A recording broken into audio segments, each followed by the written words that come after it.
You also won't. You won't get it. Otherwise, it might feel smothered. Yeah, sometimes we're a little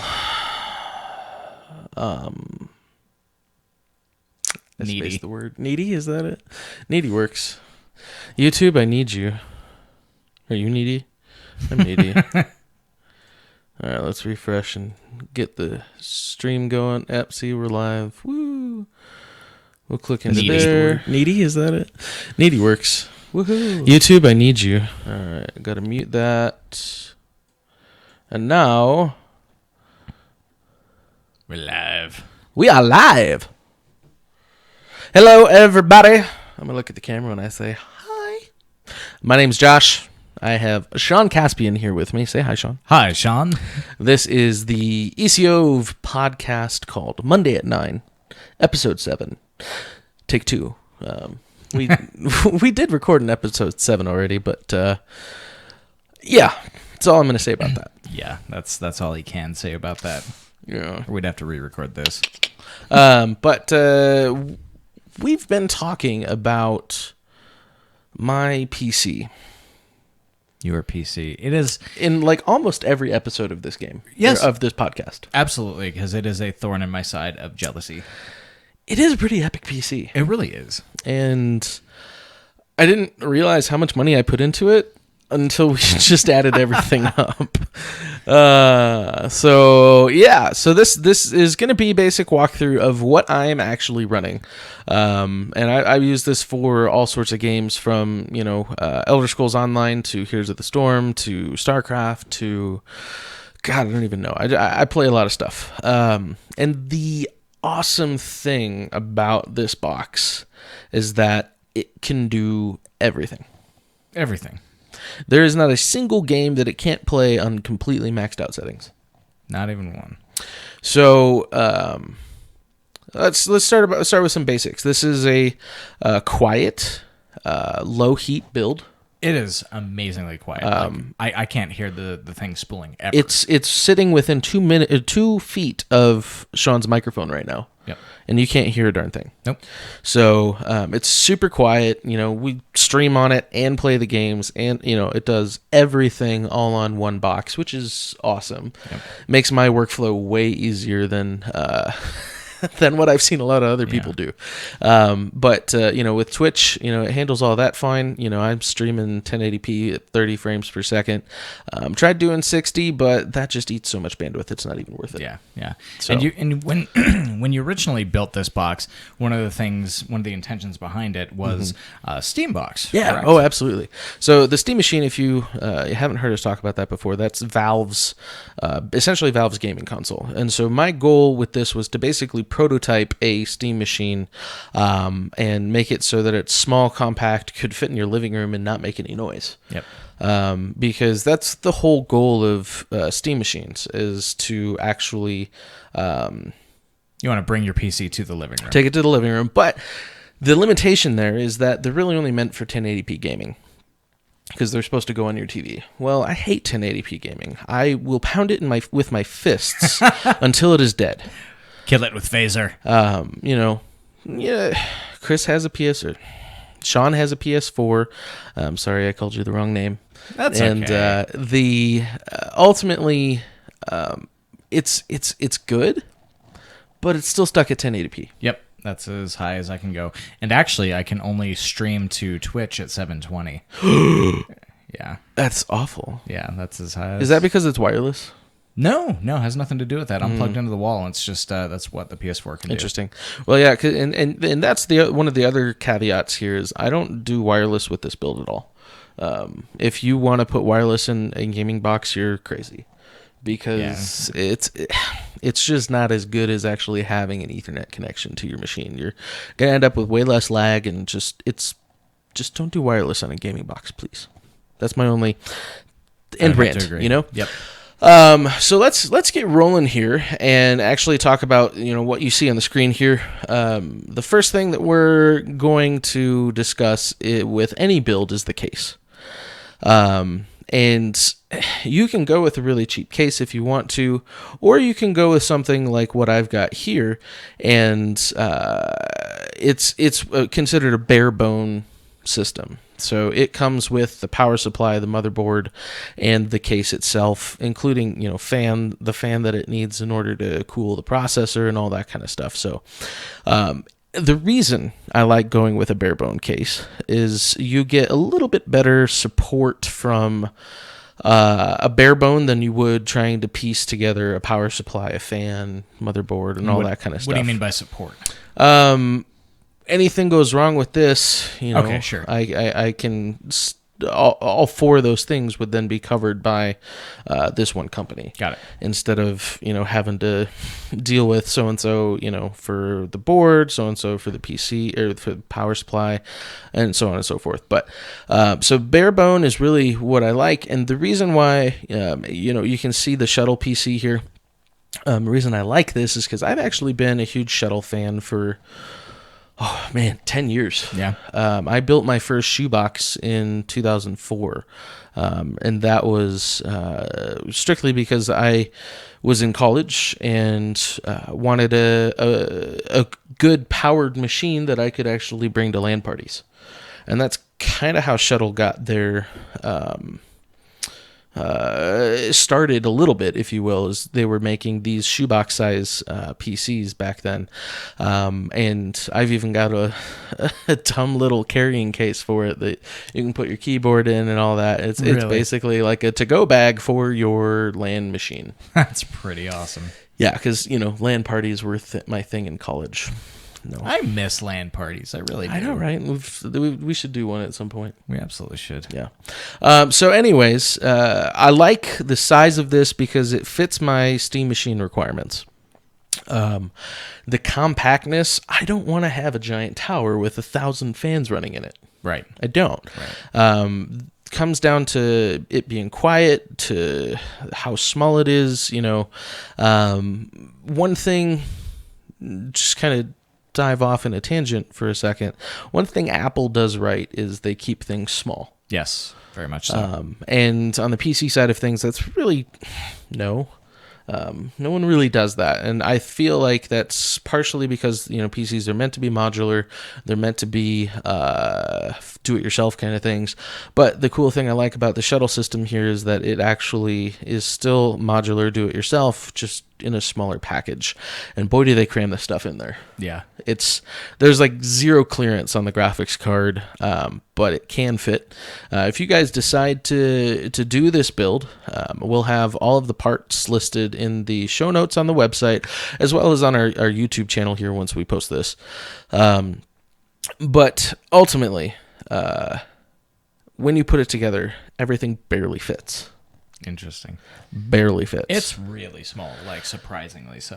Think about it like a shoebox. Yeah, it really is. It's about the size of an average man's shoebox. Yeah. So, anyways, so the cases, the case I chose is the Shuttle PC barebone system. You can see here, we're showing you the Amazon page. It's $340 right now. Doesn't get very good customer reviews, but it's only because people got a bad batch of power supplies. I use these machines for customers. I use them all the time. I really haven't had any problems with power supplies.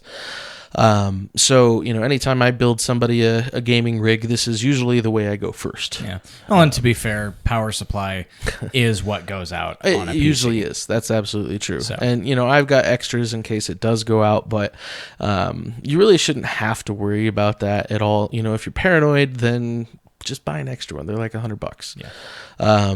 And if you're going to spend the $2,500 on this rig, you better be able to afford the $100 to buy a second power supply. I mean, where are your priorities? Yeah. Really. Eating, sleep. Yeah. Paying energy bills.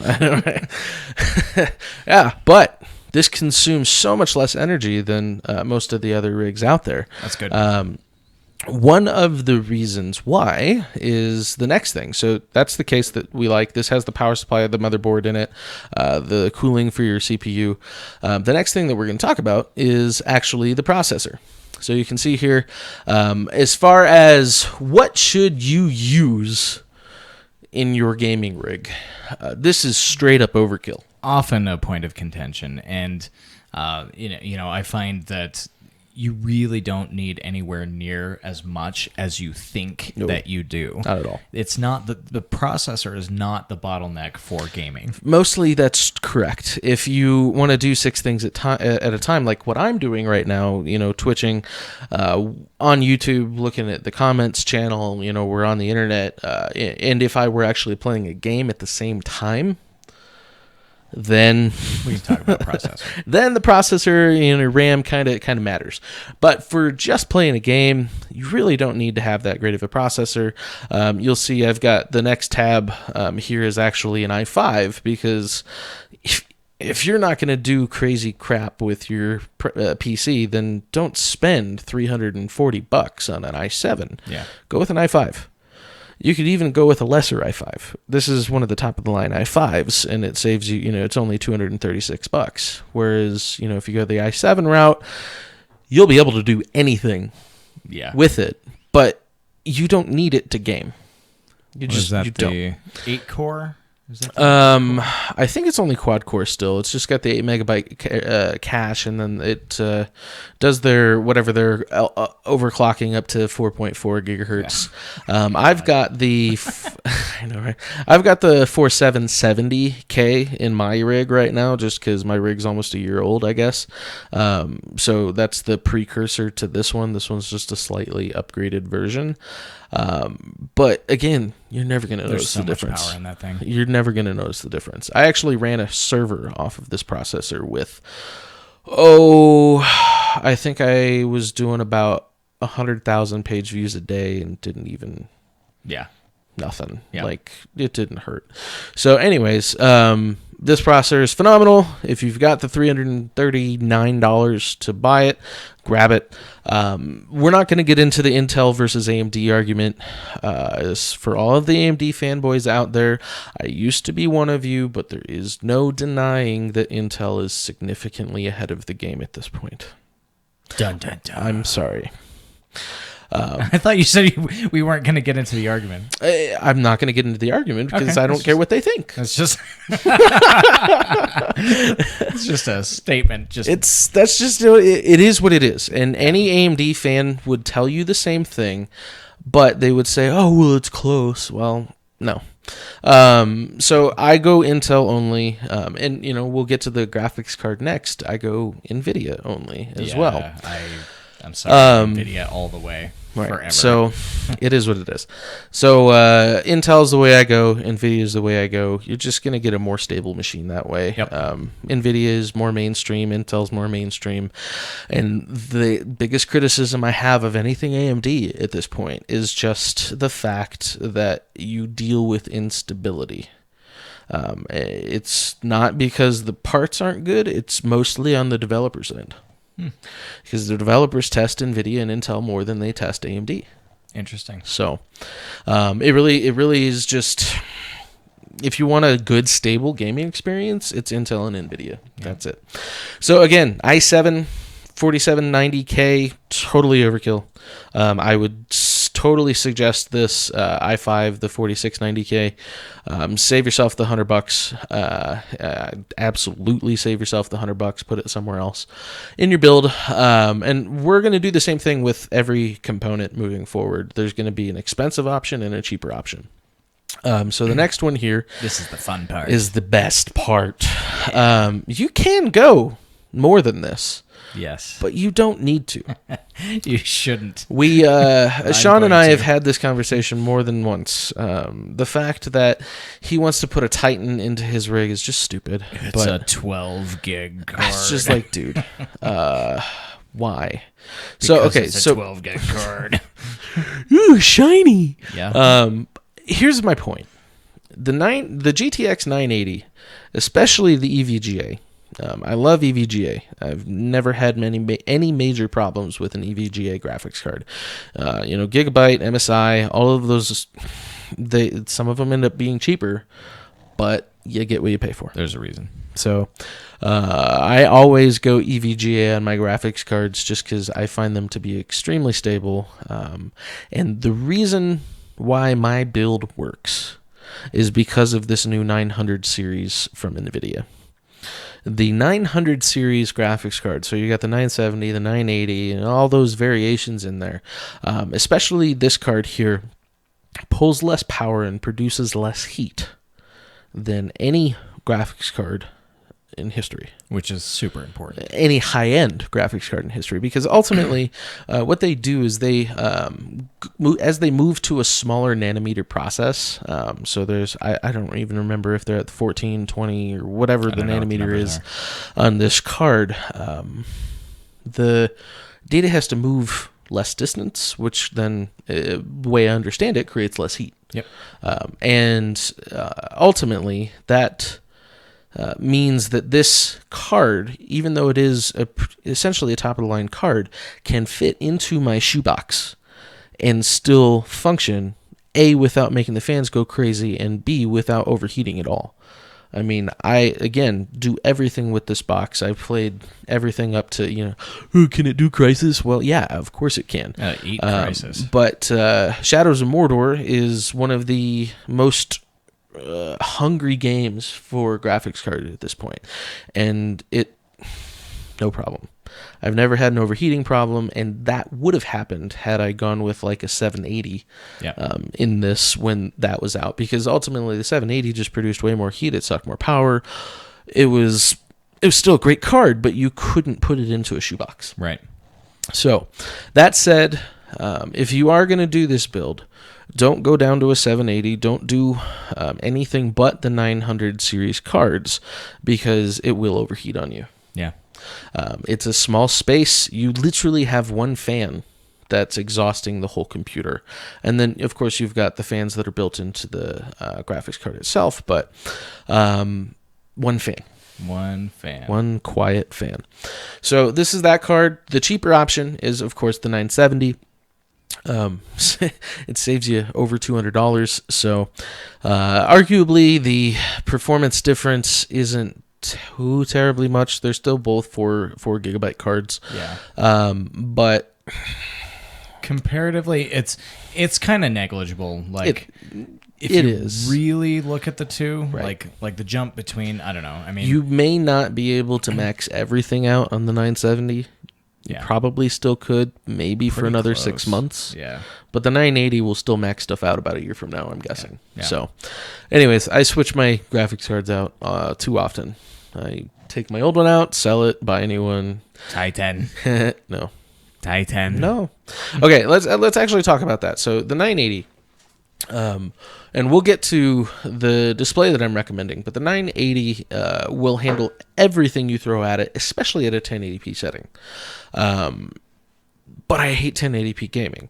I'm gaming at 1440p, which is 2560 by 1440. That resolution in and of itself is, to me, enough to be pretty. Yep.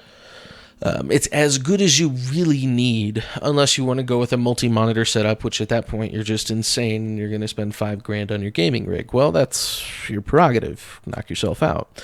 Would you want a Titan if you're going to run a 3-monitor rig? Yes, sure. Do whatever you want. But for a single monitor gaming rig that will blow your socks off, the 980 is good enough. Now, if you go to 4K gaming, or, more than that when it comes down to running 3 monitors, then you might want a different card than this one. But chances are most of you are going to be gaming on a 1080p display. Yep. Anything more than that, and most people don't see the value in it. Yep. But I'm recommending the 1440p display, which this card handles everything max settings on 1440p, no problem. And quite honestly, you don't need more than 1440p. In fact, most games don't technically support more than 1440p. Yeah, we're not quite there yet. So it will get there, and 4K gaming will become a standardized thing, but it's not yet. And I honestly don't know how this would do on 4K. It might. I haven't tried a 4K display, so I don't know. I can't tell you what the performance is like, but this is what I would say best for most gamers. Does that sound fair? Absolutely. Okay. Yeah, I agree. So, again, the 970 is great as well. It should totally be able to handle 1440p. Whether or not you're going to get max settings and everything, that's a debatable question. Let's talk about RAM. RAM is super, super important. Everybody talks about overclocking the crap out of their RAM. PC3 12800, that is pretty standard RAM at this point. Pretty much every system ships with that now. But what they don't talk about is the actual megahertz speed of the RAM. So this is 1600. You can get 1333 or 1600. And most motherboards would support that. And a lot of them will overclock up to, I think I've seen 2333 megahertz or something stupid up there. I do not overclock my RAM. And why? I find it largely unnecessary. Okay. Again, in my opinion, RAM is not the bottleneck. For most gaming, doing a stable, non-overclocked piece of RAM is way better than trying to overclock. Because sitting at 8 gigs? Yeah, I've got 8 gigs in my box right now. 8 gigs is the minimum you'd want to do. Yep. Definitely don't want to go less than that. But if you're running Windows 7, 8 gigs will be great. Windows 8, you might want to think about the 16 gigs. And obviously no real word on Windows 10 yet. Right. I will eventually put this on this rig and see how it works. But 8 gigs is actually handling everything beautifully for me. I haven't needed to upgrade to the 16 yet. Could I? Yeah, absolutely. But I've got 2x4 in mine. What I'm showing you here for $100 is 8x2. And that ultimately comes down to this is just so cheap now compared to when I bought it that you might as well spend the $100 and get the 16 gigs. As far as RAM goes, where do you stand in terms of brand of RAM? So a brand that's tossed around a lot for computer gaming is G-Skill. G-Skill is a Newegg only brand. Okay. So you hear about it a lot, though. You do. G-Skill's fine. The fact that it's exclusive to Newegg frustrates me just because I like Amazon better. And if I'm going to pull something local, I can't get G-Skill. So ultimately, what I typically buy is Crucial. And the reason why I'm recommending this for this build is because with the shuttle PC, like I said, it comes with its own motherboard. You need to absolutely make sure that whatever RAM you buy is actually compatible with whatever motherboard you buy. Yep. There's a lot of stupid out there, and motherboards can be finicky with different types of RAM. So the reason I'm recommending the Crucial Ballistic Sport here is because I know that works perfectly stably in the shuttle PC.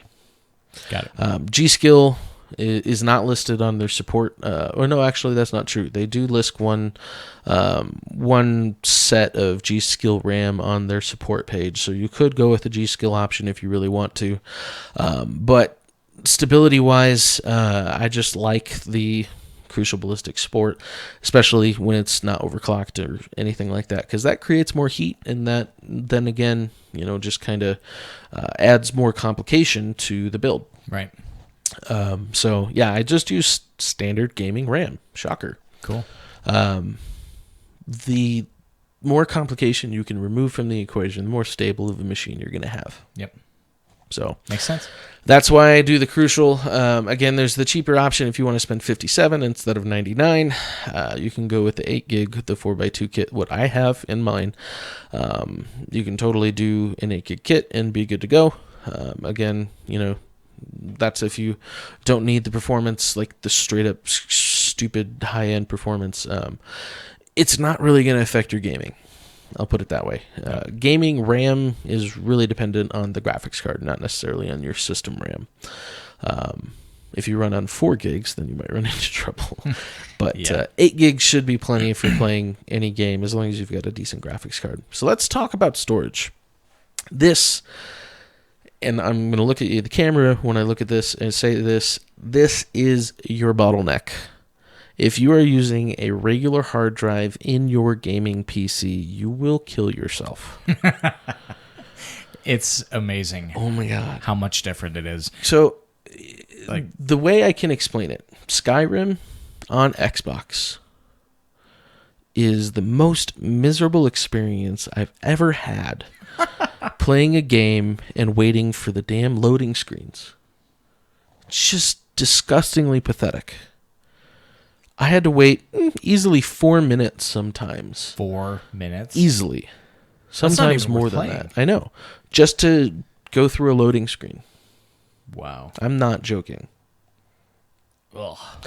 So the reason that is because Microsoft opted for a really crappy hard drive for the Xbox 360. And Skyrim was an extremely large game with an extreme amount of resources that took an extreme amount of data in order to actually get it functioning. So it just took forever for it to load your instances. It was awful. So anyways, the reason I'm saying that is because storage matters for load times. Yep. If you would rather spend more time in the game and less time watching the stupid progress bar go across the screen, then an SSD is the only way to go. So now the question that a lot of people will end up having is, yes, does this affect my performance in-game once it's loaded? Not really. The only way it could is if it's a dynamic load. So like loading as a zone. Yeah, like right. As if you think about Elder Scrolls Online, if I run from through 5 zones, then technically, well, no, there's still load time in between zones, but if I run from one side of the zone to the other, it's still not loading the entire zone while I'm playing or while it's loading. It's dynamically loading those zones as you run through them. And ultimately, if you have a faster SSD, that will improve the how quick it can render, the distance that you can render things as well. Your draw distance, all of that stuff can depend on how quickly you can read and write to your hard drive. And so my Skyrim load times on this are practically instant. Versus the 4 minutes on the Xbox 360. I used to have a standard platter drive in my MacBook Pro. Right. And I'll tell you, I mean, if I let that thing die while applications were open, what a joke to try to reboot that thing, right? But now I've got an SSD on it, and it's a good SSD. Instant. It doesn't matter if I let the thing hibernate with Premiere, Photoshop, web browsers, everything else open in the world. It just boots right up. I can't overemphasize the importance of an SSD. And nobody really understands it until they've had one. I will say that's true. Every time I've put an SSD in a customer's machine, they're just like, "Oh my god!" And I'm like, "Yeah, I know, I told you." They're like, "No, but like, oh my god!" And I'm like, "Yeah, no, really, I told you." And it really is that big of a difference. I don't care if you're like, "Oh, but I can buy 1 terabyte drive for $60." Shut up. I don't care. No. Go buy a 1 terabyte SSD for $380. That is worth your investment. Whatever you got to do. I don't care. Panhandling is a great way to get a solid state drive. What am I saying? What does that even mean? I don't know. So you can go with the cheaper option, which is the $200 drive with 500 gigs. Technically, that's more per gigabyte, but you are purchasing less gigabytes, so it ends up being less money. I definitely recommend Samsung. I've been splitting my SSD purchases between Samsung and Crucial for a long time. Crucial's SSDs are just fine. Samsung's read-write speeds are generally a little bit higher, which is why I'm recommending it. Because, again, your read-write speeds are your bottleneck when it comes to loading games. So get a faster drive. Again, so 500 gig, $200. Terabyte drive, $380. Totally worth the terabyte, because what is the average game now is like 30 gigs. Yeah, around there. So is the average X pack. I know, right? And Elder Scrolls Online is like a 60 gig install now. So I mean, just get the bigger drive. That's my recommendation. Josh approved. John approved. Great.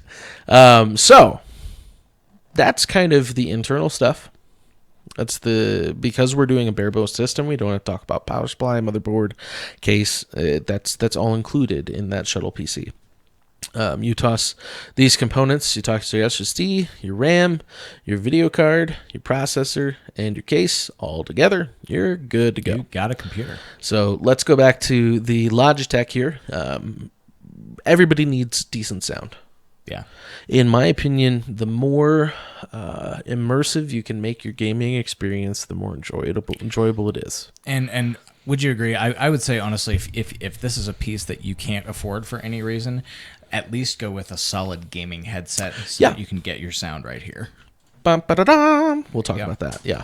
I like speakers first and foremost, because I feel like they work the best. As Sean's looking around my desk here, you'll notice that I've got a 5.1 surround sound sitting on my desk. Sure do. Because when I can play with that cranked, which is kind of seldom at this point, but when I can play with that cranked, I'm having a way more fun than just sitting here with headphones on. Yep. So if your environment allows it, go with speakers. And if your environment allows it, go with nice speakers. This is a $250 5.1 surround sound system. Nothing super expensive. I mean, $250 for a surround sound system is actually relatively cheap. That's not bad. It puts out a great amount of sound.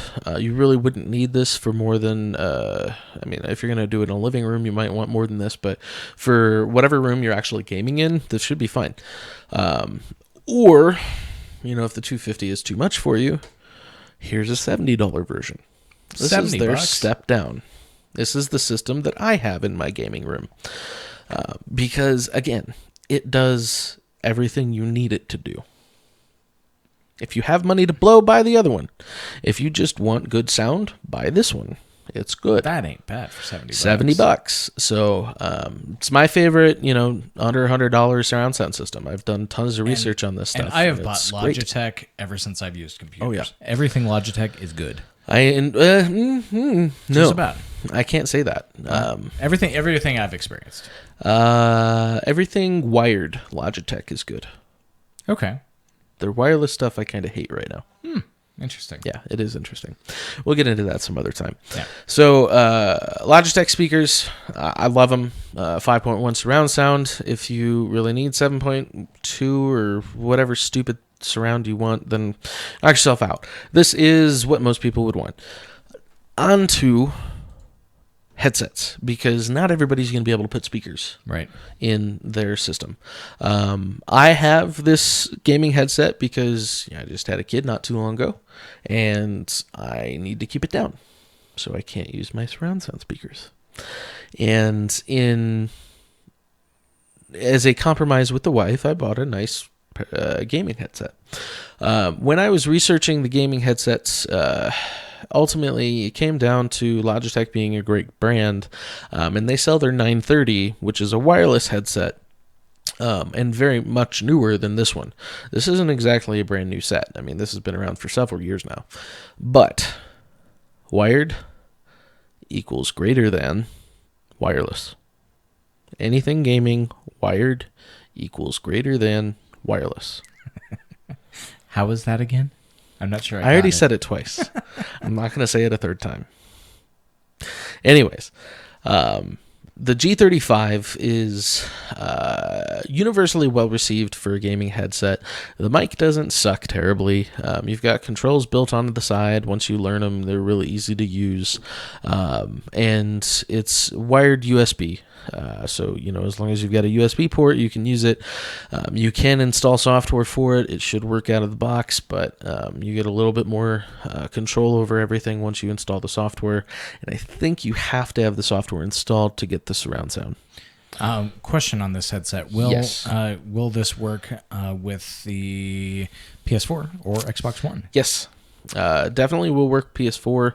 I do not see any mention on compatibility with the Xbox One. I don't know. I would assume. Yeah, it's got to be USB. USB is USB. But it specifically says they're in compatibility PS4, Windows 8, 7, or Vista. Nice. So if it says Windows, it's probably going to be Xbox compatible, but I can't say for sure. You can talk about Turtle Beach all you want. You can talk about any of those other gaming headsets that are out there, this is a great headset that sounds good. But to be honest, 7.1 is totally unnecessary. It's just another one of those things that you don't need. Point being, it doesn't work. 7.1 doesn't work. It doesn't work. It's just a marketing gimmick? It is. You've got speakers in your headset that are supposed to pretend like sound's coming from behind you. Right. It's such a small window of audio that your ears aren't going to figure that out. Huh. I honestly, can I tell a difference? Sort of. Is it enough of a difference that I actually care? Not at all. Got it. And you may talk to people, oh man, my 7.1 surround sound is awesome. They're just trying to make themselves feel better for buying something they didn't need. And more money. And spending more money on it too. It doesn't really matter. Stereo, left, right, that's pretty much all you need to play a game. Honestly. Now, speakers, it does work. Because you can actually place those so that they're behind you. Right. And you can hear sound literally coming from behind you. Right. That makes sense. But when you have an inch of space to deal with within your headphones, who cares? Kind of get some so-so results. Sure. That's my little rant there. 7.1, whoop-de freaking do. Honestly.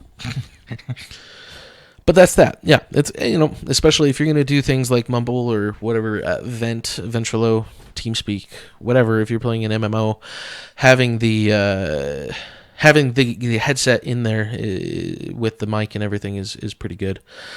Jordan, I'm not going to respond to language like that. You can suck.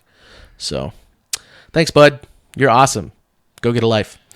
Anyways, long story short here is we're moving on to the LCD, and the LCD itself is from BenQ. We really like this display here because ultimately you get that 1440p. BenQ makes a great 60 hertz 1440p monitor that actually is not going to break the bank.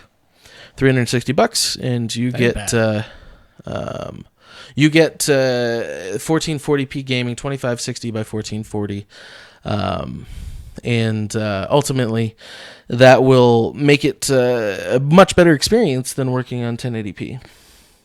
You get a lot crisper picture. Graphics just are way better on that. So the thing I like most about it is it's just a great picture quality.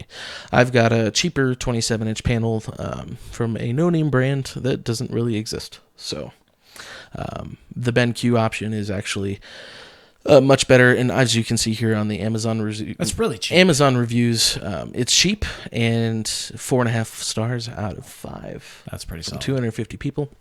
A pretty well reviewed display. So spend the $360 and actually get yourself a nice display. 1080p just doesn't cut it for me.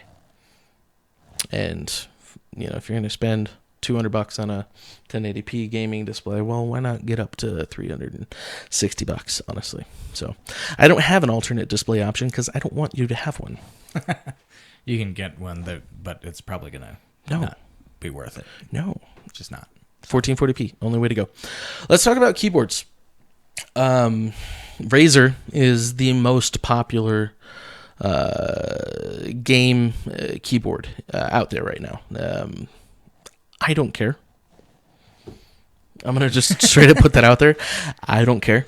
I use a wireless keyboard, and this is where I was complaining about Logitech earlier. The Razer keyboard in and of itself is supposed to be, the best for quick response times. You're going to spend $100 on a keyboard. Cool. More power to you. The long and short of it, to me, I'm not good enough where it would matter. If you're really up there in like StarCraft, Yeah. that kind of thing, that's where that sort of deal starts to matter. If you're playing like ESO, any other MMO out there like WoW or anything like that, even Heroes, Right. I mean, you're not measuring things like 8 p.m. There's a reason why StarCraft measures 8 p.m. Right. Because have you seen those pros' hands flying around? That keyboard has to register every single one of those keystrokes in order for them to be successful. So I would fully agree that most people are just not going to need it. Right. What I usually look for in a keyboard is, does it feel good ergonomically when I'm using it on the desk? Right. And what does the display look like? Like, is it lit up bright enough so that my eyes register where things are? Totally. And I can just grab the commands like that. Right. So that's what I look for. And honestly, you know, if you're going to be playing without all your room lights on, stuff like that, having a backlit keyboard is also really cool. And so obviously the Razer is that. I'm actually running a Logitech keyboard and mouse. They're both wireless, but they do have issues with lag, and that's actually a problem with the keyboard itself. I don't know why. I've been all over the forums trying to figure that stuff out, and no one really knows. There were conversations that the frequency put out by your graphics card can actually interfere with the wireless reception of the keyboard and mouse. Really? I don't know if that's true. Okay. Some guy gave like some really super scientific explanation of it, and you know, that's fine. If that's true, that sucks. But if that's not true, then Logitech just needs to stop sucking. So anyways, Razer is a pretty good keyboard. Definitely gets a recommendation for a great gaming keyboard, especially if you're looking for the best gaming rig. You can't really go south with Razer. I like the Ultimate Stealth out of all of these options. You'll see that there are other options here. I'll highlight those just so you can see what's going on there. But the Ultimate Stealth, to me, it requires less force to actually press the keys. Yep. So I am a huge fan of the chiclet keys personally. And when I say chiclet, it means, you know, less movement and less force. Apple keyboards are very much like that. Dell's doing it. Everybody's doing chiclets at this point. Love it. Yep. But everybody else in the gaming world is like, I gotta have mechanical keyboard. Must have. And I'm like, I don't care. So it's huge in the gaming community. I don't know why. Mechanical keyboards are huge. But anyways, the Razer is that. It's just a less force necessary mechanical keyboard, which I kind of like. So nice. We'll move on to the mouse here. I did go with a Logitech wired mouse. That's sexy. Isn't it? Ultimately because it feels good in your hand. Logitech knows what they're doing with hand feel. Yeah. I was considering saying that you could get a Razer mouse, but the fact of the matter is they last about 6 months. Interesting. If that. They get great ratings on Amazon, but that's because everybody leaves the rating within the first couple months. Now, is this laser or touch? I believe it's actually laser, and you can actually, the reason why I'm suggesting this is A, based on its reviews, and B, based on the fact that you can actually tune it. Nice. To your liking. Nice. So you can adjust the optical sensor for your surface, as well as what's called the weight and balance tuning, where you can adjust the feel of it and how it actually feels to your specific hand. Like, you ever sit down to that computer that just doesn't feel right, and you like suck at your game? Right. You know, and I've actually had people tell me that the mouse I use is way too heavy. And I'm just like, what are you, weak? But a lot of people like the lighter mouses, and they want to do whatever they can get that's light and doesn't, you know, what's it, strain? Hand strain or whatever. I'm just like, if that's going to strain your hand, then I'm sorry. Go for a walk. Right? Seriously. I'm just saying. Says the fat guy on the screen. Me, not you. Anyways, Sean looks good. Not so much. But anyway, the Logitech Proteus Core tunable gaming mouse is really a pretty decent mouse for gaming. It's wired, so you get a really fast response time. And the mouse I'm using, Jordan, is the Logitech Performance MX. It's a wireless mouse. It's a lot heavier than what people want. It has the dark field laser technology, so it actually works out pretty well. It works for me. But like I said, if you're going to be serious about playing StarCraft or something like that, you really can't use wireless stuff. I'm not a serious StarCraft player, so I don't care. I'd rather have less desk clutter. So yeah, I'm all right. I'm all right. Yeah, so the Logitech wired mouse here is really kind of the recommendation I'd have for you. The last thing is, if you need a cheaper option, this is the #1 bestseller for gaming keyboards, and on Amazon anyways. Personally, I've never used them, never heard of them, but it gets actually fairly decent reviews, 4 out of 5 stars with 1,524 reviews, so it's hard to ignore. Pretty solid. If you need a cheaper option and don't want to go to something like a high-end Logitech or a high-end Razer, you spent all your money elsewhere, then check this guy out. Read through the reviews, make sure it'll actually work for you. All of the stuff that we're talking about here has backlighting, so it's pretty sweet in that sense. But I'm easy when it comes to this stuff. I don't have any specific requirements for my gaming keyboard or mouse. It just has to feel right to me. It does. That's the whole thing of it. It does. Quality aside, I mean, you're going to hit a certain threshold if you're looking at these brands anyway, like Logitech and whatnot. But it just boils down to, does it feel right to you for the games that you play? Totally. You know, absolutely. Like he was asking, Jordan asked about GTA 5. I haven't played it on the PC. Problems. You have, right? Yeah. Shouldn't have any problems with GTA 5 responsiveness. I mean, ultimately, it's an open world first-person shooter of sorts, if you will. And it doesn't... There is no APM. Yeah, that's true. Measurement in GTA 5, and unless you're playing a game that actually has APM. What does APM stand for, by the way? Actions per minute. Right. So it's clickety click click. Right. Unless you're playing a game where that actually matters, you can use pretty much any keyboard you want to. Right. Any mouse you want to. It's kind of the same idea with controllers. Right. When you use a controller, if you're playing things like Skyrim, or even GTA, something like that. Yeah. That's one thing. But if you're playing like Mortal Kombat all the time, you are going to beat the crap out of that controller. Right. And so, it's kind of the same thought process with something that's APM heavy on a computer. Right. You want something that's going to be durable and something that feels right to you, something that's responsive and registers every command you plug into it. Which is exactly why I'm not recommending the Razer mouse, because it's not durable and eventually will wear out to the point where it's not going to measure your commands properly. Yeah. The keyboard, apparently, that's not really an issue with, but honestly, we could do a whole podcast about just keyboard and mouse. Yeah. So it's Oculus Rift. I haven't Oculus Rift in ever, so I can't wait to Oculus Rift someday. Anyways, we had somebody ask about Oculus Rift. We're live streaming on YouTube while we're recording the podcast. It's a new addition for us. Normally we just sit here and talk amongst ourselves, but we have some people. We welcome our new family. Thanks for watching us on YouTube. So you can catch us on eciov.com. That's where the podcast actually gets posted in audio format, but we do leave the podcast that we record here on YouTube as well, so you can watch video or audio. I'm nothing to look at, so audio is probably your preferred method. But yeah. You speak for yourself. You can buddy. Just cut me off here and let everybody look at Sean. So I don't know. So last question about this whole rig here. What was our grand total? $2,500. $2,500. And it is worth noting that this is also sans a copy of Windows. True.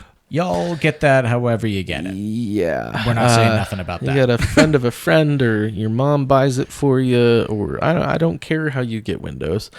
Average cost of Windows is about $100. So if you want to add that, maybe $2,600. But everybody knows someone. I'll just put it that way. We'll just put that out there in the verse. All right, let's just recap really fast. This is a quiet Steam Machine-esque game that is a gaming PC that is extremely powerful, and it can do anything you want as far as current games are concerned on a 1440p display. That's what we've set up here. So that's the Shuttle PC bare bones system. Includes the power supply, the motherboard, the case, fans, all that kind of stuff. And then you've got your processor, which you can do the i7, but we actually recommend the i5 for gaming. On the graphics card, I do recommend the 980 over the 970. That's where you put your money if you're going to, honestly. It's pretty sweet graphics card. So, and RAM, just keep stable. Keep it stable. Don't go with super overclocked RAM. That's just going to cause you problems in the long run. Less heat on stable RAM, so just a straight up Crucible Ballistic Sport will get you working. Again, SSD, super important. Gotta have it.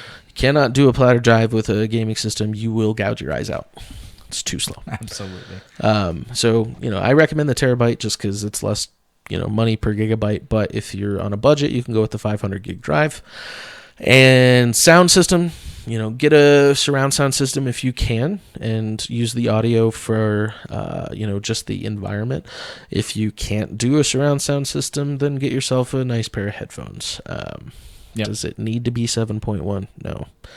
Are you going to notice a difference? Maybe. So that's basics there. You got the display again, the BenQ 1440p 2560 by 1440. Beautiful display. What is called WQHD resolution. You're totally going to remember that. But that's my favorite display out there right now because I like 27 inches at 1440p. It just feels good. Keyboard, mouse. All of these links you will find in the description on the YouTube channel, as well as the show notes on eciov.com. And you can find this episode specifically at eciov.com/Monday9/7. Outstanding. Isn't it? I love it.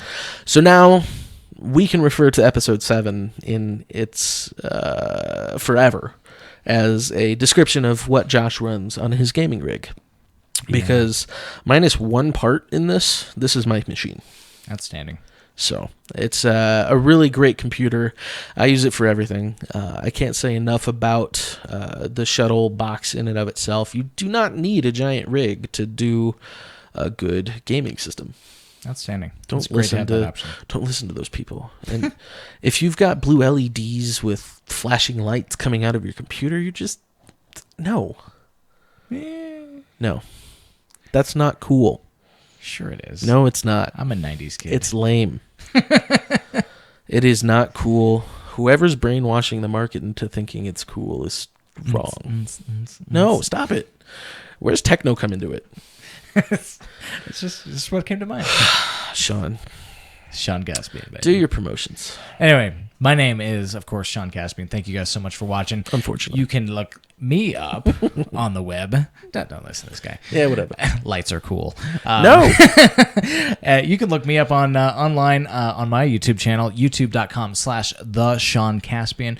Be sure to check me out, subscribe, leave a comment on any of the videos that you end up watching. And I also do contribute articles to eciov, eciov.com. That's voice backwards. So indeed. There you go.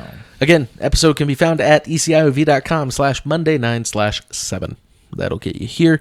We'll have links to all of these products. If you buy them through us, it will help support the website. Support the cause. Woot. Check us out on Twitch. It's twitch.tv/eciov. ECIOV. YouTube is also youtube.com/eciov. And eciov.com, Facebook, all that kind of stuff. Check us out there. Thank you for listening to the podcast and watching us online if you were on YouTube. Or if you're watching it later, leave a comment, subscribe, thumbs up. If you thumbs down, I will hate you forever. No. Aw. Poor baby. But I still love YouTube. So thanks, guys. All right, guys. And have a great day. Thanks all.